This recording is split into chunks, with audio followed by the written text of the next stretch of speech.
Hey everybody, it's How to Kill a Kit with Style Day. Today is when we all share with you what our kits will be for January. My kit is quite a bit different than a usual kind of stash kit. Oh, it's all stash, don't worry about that, but it's a little bit different and I'm going to talk about it and explain to you what's going on. So, over in my Facebook group, Rediscover Your Stash, we are doing our semi-annual spending freeze. So for the month of January and June, I host over in the group a spending freeze. So the idea behind it is that during the entire month of June, none of us buy any new scrapbook stuff.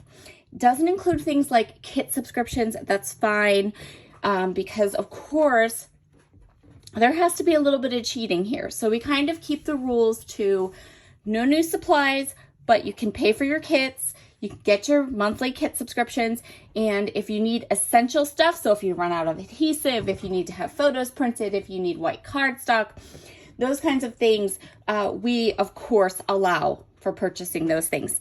In addition to having this stash or the spending freeze going on, we also host challenges.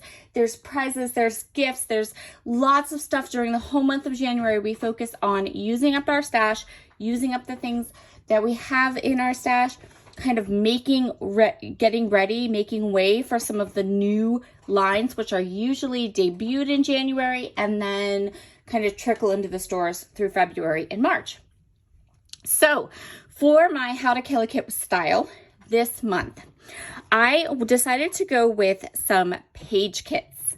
So I have 4 page kits here. I've even included some photos for each page kit. And my goal is to go ahead and have every week, we're going to focus on one manufacturer, one designer, one old, possibly in your stash type of kits. And then you're going to get at least 4 How to Kill a Kit with Styles in January. I decided to try being super organized, picking photos, picking products, and hopefully that kind of helps me, and having page kits as opposed to a large kit to work my way through. So these are not in the order in which they will appear on my channel. In fact, they're in the opposite order, so just know that. The first one is actually a digital collection.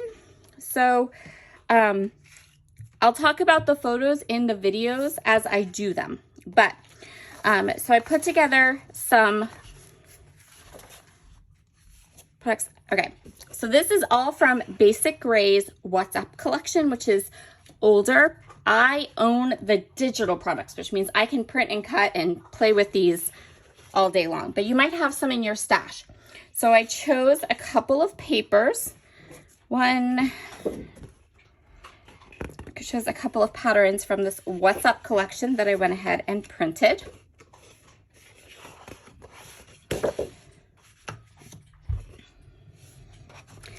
And then I have 2 sheets of die cuts that I'm going to cut apart. Now, I did not do a lot in the way of embellishments in these mini page kits. I pretty much chose paper, cardstock, and a page. The only exception to that would be this one because I had to print my embellishments. So I have 2 sheets of embellishments there. And then each kind of page kit has at least 1 sheet of cardstock. I might dip into my stamps. I might dip into some loose embellishments, things like sequins or epoxy flares, wood veneers, things like that. So these kits are kind of very almost bare bones kind of. It's just paper and photos and then some cardstock for the most part. So the next little mini kit here is the Amy Tangerine kit. And actually you're gonna see this kit first. This will be the first one I use. For this one, I have multiple photos. I am not going to be able to put all of these on one page, but I'm hoping to be able to scrapbook all of these carousel pictures from the summertime using these papers and of course my stash. And I can grab some white cardstock if I need more. And I'm not sure how many pictures I'll get on a page, things like that. But I really thought that these papers worked well with the colors in my photos. and the kind of fun and brightness of an amusement park and a carousel, things like that. So this paper is from Heart and Hustle.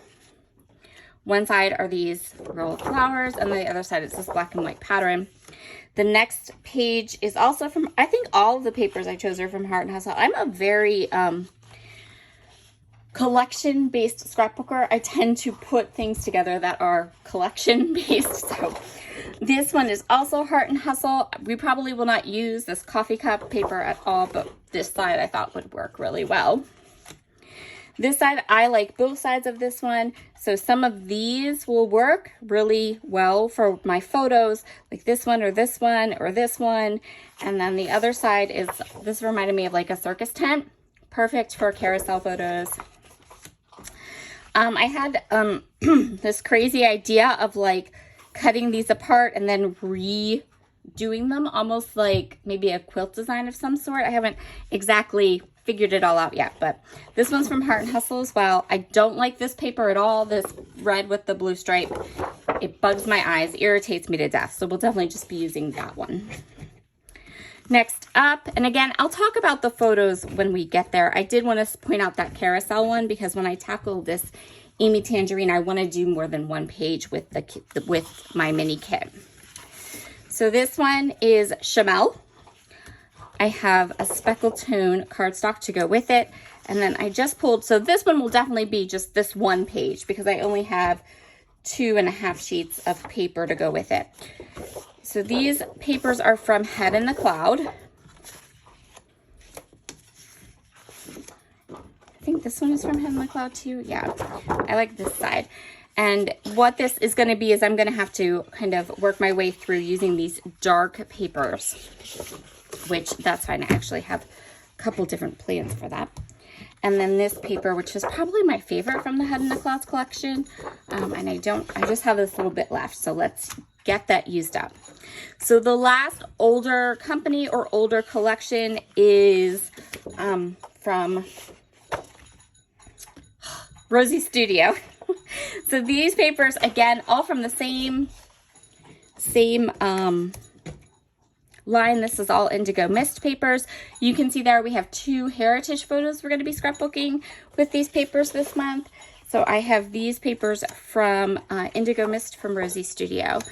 I believe that Alex, who is Pink Crafty Mama on YouTube, she's going to be joining me in using these same 4 designers. So if you have these things in your stash, you can pull together a page kit using Amy Tangerine products, a page kit using Chamel products, a page kit using Rosie Studio products, or maybe you could use Echo Park or Photoplay, something like that, that you have hanging around your scrap stash. If you don't have Rosie Studio, I know Rosie Studio is not like,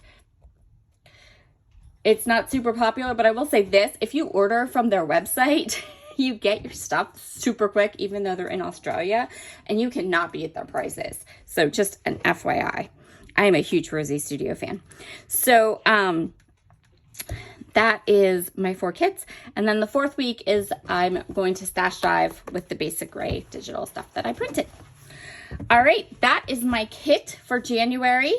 It's going to be fun. I have it super organized this month, so I'm really hoping at the end of the month I will have more than 4 layouts to share for my layout share video. Be sure to head down below, check out everyone. A lot of the people that play with us for How to Kill a Kit with Style, we are also, a lot of those participants are also hosting the challenges over in the Spending Freeze. We kind of have like a cross promo, cross event thing going. So I will leave the Rediscover Your Stash Facebook group link down below. Come join us, come have fun, come play along. And you can even just make 4-page kits like I did, and then mix and match your embellishments to suit some of the challenges. Lots of fun things going on. So I will talk to you all again very soon. Bye.